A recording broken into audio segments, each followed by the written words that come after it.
This is a game between Kramnik and Gelfin, and on the last move, Kramnik, who's black, has moved his knight to d5, attacking this bishop. Now this knight is in an attack posture against the bishop. It can decide whenever it wants to capture.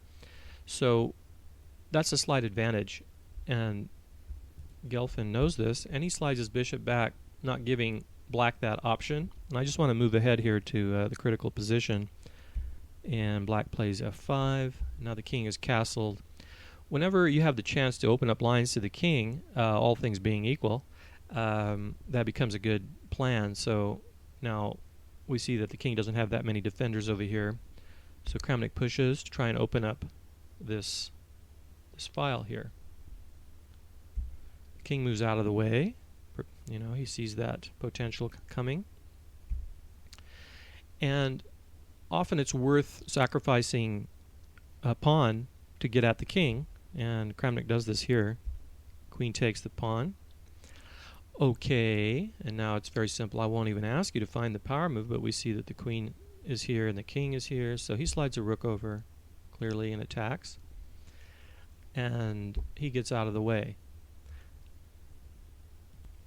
As I've been repeating throughout, your moves should achieve multiple objectives as often as possible. And now let's analyze the white camp to see if it has any power move weaknesses. So do a little power move evaluation now and pause the video. The secret to using power moves effectively is to combine them with strategic goals, general strategic goals, and planning, which is often a difficult thing to do, come up with a good plan. We see here that this knight is undefended, and one of our strategic goals is to form batteries, and the rooks can, especially in enemy territory. So we see that we can form a potential attack on the knight here by bringing the rook up. That's what Kramnik does, and also achieves the goal of being able to form a battery on the rooks, lining the rooks up in front of the king. It's very powerful. So he moves away from this potential check and prepares to defend that pawn again.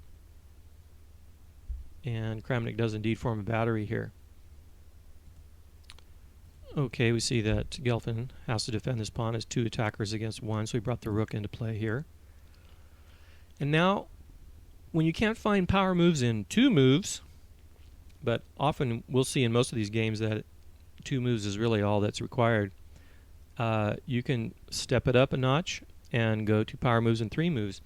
And also a classic theme is to keep adding pressure on a position. You need to bring more men into play. If two isn't enough, then you bring three. It's the gang attack, the classic gang attack, which I explain in the book.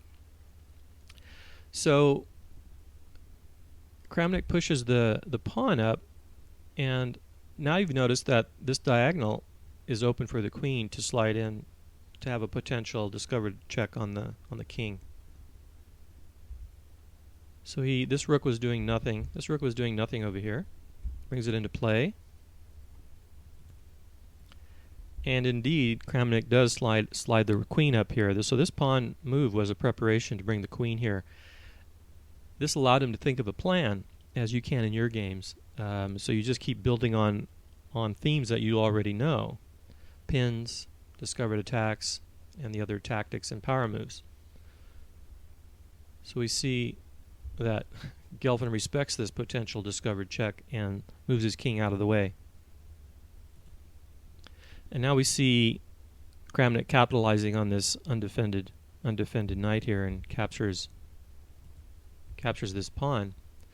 If this pawn takes, the rook can take this knight. So we've just won a pawn, and the pressure is building. So Gelfin decides to do a rook exchange here. The knight, queen takes. Remember, in order to stay in control of your opponent, to stay one step ahead of them, you have to play forcing moves. And the most forcing moves, of course, are the power moves. Checks, attacking the queen, attacking undefended pieces, and little guys harassing big guys. And in this case, we see, after some calculation, that the knight attacks the rook, a very forcing move, forcing white to respond to this. Everything must lead towards the simple gang attack, 2 against 1, 3 against 2. And we see here that if the pawn takes, the rook can take, because it's only one defender against the rook. We have the X-ray here, and white must respond. So he attacks the queen and the rook simultaneously, initiating his own little guys harassing big guys, and a fork. Well, this is still looming. So Kramnik uses the Chicago way, realizing that if the knight takes the queen, he can simply take the rook with checkmate. So he steps it up, takes the pawn. If knight takes, it'll be checkmate here. The knight rook checkmate. King can't escape here. Always reducing now to the simplest mates. So white has to immediately respond to that mate threat, and he captures the rook. Now pause the video and think about this for a moment and see if you can come up with a winning move, and it will be a power move. Okay, so look at all of the possibilities, but mainly look at the checks.